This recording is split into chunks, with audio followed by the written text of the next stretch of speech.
Hello అండి. ఈరోజైతే కనుక నోరూరిపోయే మంచి మామిడికాయ పచ్చడి అన్నది చేసుకుందామండి. అది కూడా రోట్లో మామిడికాయ తొక్కు పచ్చడి చేసుకుందాం అండి. రోటు పచ్చడి మామిడికాయ తురుముకొని రోట్లో చేసుకుంటే సూపర్ టేస్ట్ ఉండే ఈ పచ్చడి ఎలా చేసుకోవాలో, దీనికి కావాల్సిన పదార్థాలు ఏంటో, దీన్ని చేసే విధానం ఏంటో మొత్తం అంతా కూడా మా అమ్మగారు చేసి చూపిస్తారు. అయితే కనుక మనం వీడియోలోకి వెళ్ళి చూసేద్దాం. వచ్చేయండి. ఈ విధంగా 3 మామిడికాయలు పుల్లగా ఉన్న కాయలు 3 మామిడికాయలు తీసుకొని పైన పీలంతా తీసేసి ఇలా పక్కన పెట్టుకున్నారండి. చాలా పుల్లగా ఉన్నాయన్నమాట మామిడికాయ. ఇలా ఈ విధంగా మా అమ్మగారు నా చేత 3 మామిడికాయలు శుభ్రంగా కోరించారండి. చూసారా? ఇలా మొత్తం అంతా కూడా తురిమేసన్నమాట. ఇలా మొత్తం పీల్ లేకుండా మొత్తం అంతా కూడా టెంకొచ్చేలాగా మొత్తం మామిడికాయలన్నీ ఇలా 3 మామిడికాయలు పీల్ చేసేసుకొని శుభ్రంగా ఇలా తురిమేసుకున్నాయండి. మామిడికాయలు అయితే ఫుల్ పులిపండి, బాగా పుల్లగా ఉన్నాయన్నమాట. దాన్ని బట్టి మనకు కారం అన్నది పడుతుందంట. అంత పుల్లగా ఉన్నాయండి ఈ మామిడికాయలు అయితే కనుక. చూసారా? ఈ విధంగా 3 మామిడికాయలు తురిమితే ఇంత తురుమన్నది వచ్చిందండి. మామిడికాయ పులుపు అయితే ఫుల్గా ఉంది. ఇక్కడ ఒక కప్పు వెల్లుల్లిపాయలు ఈ విధంగా పొట్టు తీసుకొని పక్కన పెట్టుకున్నారండి మా అమ్మగారు. చూసారా? ఇలా ఒక కప్పు తీసుకున్నారన్నమాట వెల్లుల్లిపాయలు. ఆవాలు ఇక్కడ 2 స్పూన్లు తీసుకున్నారండి. చూసారా? ఇలా కొంచెం పొడికి, కొన్ని తాలింపులకి. సేమ్ మెంతులు కూడా అంతే 2 స్పూన్లు తీసుకున్నారు. కొన్ని తాలింపుకి, కొన్నేమో పొడికి. జీలకర్ర అన్నది తాలింపుకే తీసుకున్నారండి. 1 స్పూన్ జీలకర్ర తీసుకున్నారు. తాలింపుకి ఎండుమిరపకాయలు ఒక 10 ఎండుమిరపకాయలు తీసుకున్నారు. కరివేపాకు ఒక 5 రబ్బల కరివేపాకు తీసుకున్నారు. ఇక్కడైతే కనుక వేడిశనగ నూనె వాడారండి. చూసారా? ఈ విధంగా వేడిశనగ నూనె అయితే కమ్మగా ఉంటుందంట. సాల్ట్ మనకి ఎంత కావాలో అంత తగినంత సాల్టు. ఒక కప్పు కారం అయితే తీసుకున్నారండి. ఇక్కడ మేము తీసుకున్న మామిడికాయలు పుల్లగా ఉన్నాయి కాబట్టి కారం అన్నది ఒక కప్పు తీసుకున్నారు.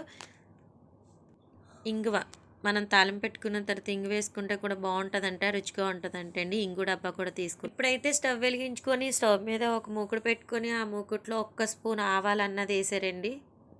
ఇప్పుడు మెంతులు కూడా ఒక స్పూన్ వేసి ఈ 2 కూడా ఎర్రగా అయ్యేలాగా బాగా వేపుకోవాలి. చూసారా? ఈ విధంగా ఎర్రగా అయ్యేలాగా వేపుకొని ఒక గిన్నెలో పక్కన పెట్టుకోవాలి. అవి చల్లారనివ్వాలండి. ఈ విధంగాను పక్కన పెట్టేసుకొని ఇప్పుడైతే మనం పోపు పెట్టేసుకోవాలి.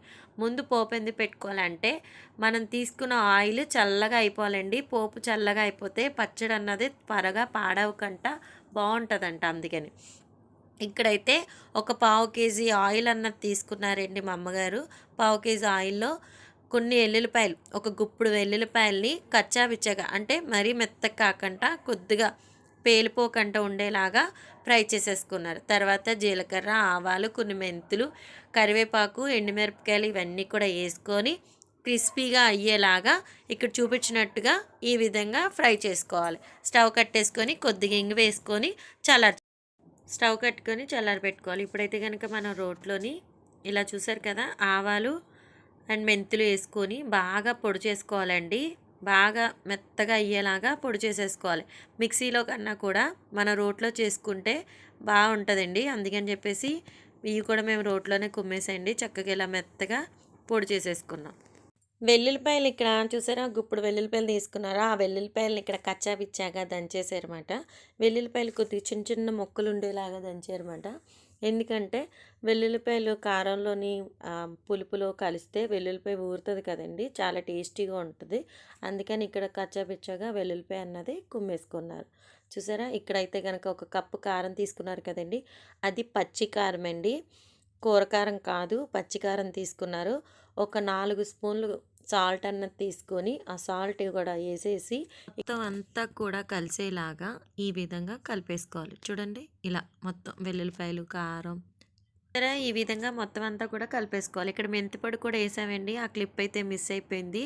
మెంతిపొడి ఇవన్నీ వేసుకొని కలిపేసుకున్న తర్వాత ఇప్పుడు ఆల్రెడీ మనం తురుముకొని పక్కన పెట్టుకున్న మామిడికాయ తురుముంది కదండి, అది కూడా వేసేసి జాగ్రత్తగా మెత్తగా కాకుండా కొద్దిగా కచ్చాపిచ్చాగా ఇలా కలుపుకోవాలండి.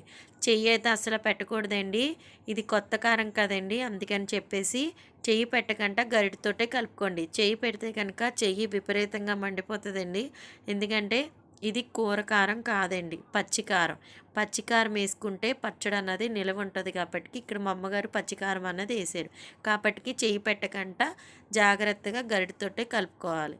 ఈ విధంగా చూసారా, ఇలాగా కొద్దిగా తురుమేసుకొని పక్కన చేయి పెట్టకుండా ఇప్పుడు చూసారా ఇలా ఆయిల్ మనం ఆల్రెడీ పోపు వేసుకున్నాం కదా, పోపు చల్లారిపోయిందండి. ఆ చల్లారిపోయిన పోపును ఒకసారి గరిటె సహాయంతో తీసుకొని గరిటెతోటే కలుపుకోవాలండి. చెయ్యి పెట్టారా చెయ్యి అయితే విపరీతంగా మండిపోతుంది, కాబట్టి గరిటెతోటే ఇలా కలుపుకోవాలి.